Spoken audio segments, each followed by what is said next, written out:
Hey there, welcome to a favorite segment, the TIDA Peep Question of the Week. This is where I get to hear from you and take your questions and give you an answer and hopefully help you to get to that most beautiful home result you're after. This question comes from Patty in New York. Patty's having an argument with her mother, so I definitely want to help Patty here. Patty says, Donna, I have a small question that drives me crazy and I am fighting with my mother about it. Patty, don't fight with your mother. Does a color palette have to be carried throughout my home like my mother says? Patty in New York.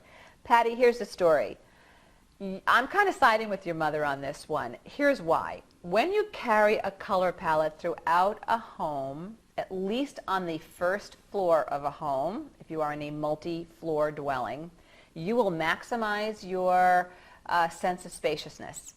The eye looks for continuity and also difference. So if you did a different color palette in your foyer than you do in your living room, than you do in your dining room, than you do in your kitchen, you're going to start to slice up that dwelling into little chunks and the sense of space will shrink.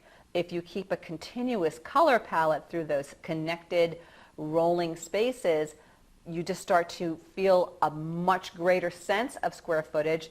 Even if there isn't all that square footage there, it's a great optical illusion.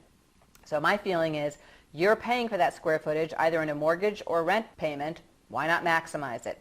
That said, can you break into a different color palette in a closed-off bedroom or office? Sure. Can you go into a different color palette on a different floor if you're in a multi-floor dwelling? Sure, you can.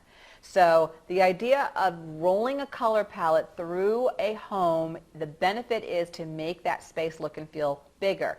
Just a little tip for you, Patty. You don't have to use the same ratio of color in every single room. It's just that the palette of colors is what stays the same, okay? So good luck to you. Apologize to your mom and go out to lunch and make up. Good luck with that beautiful home renovation you're working on, and I hope you get all the colors right.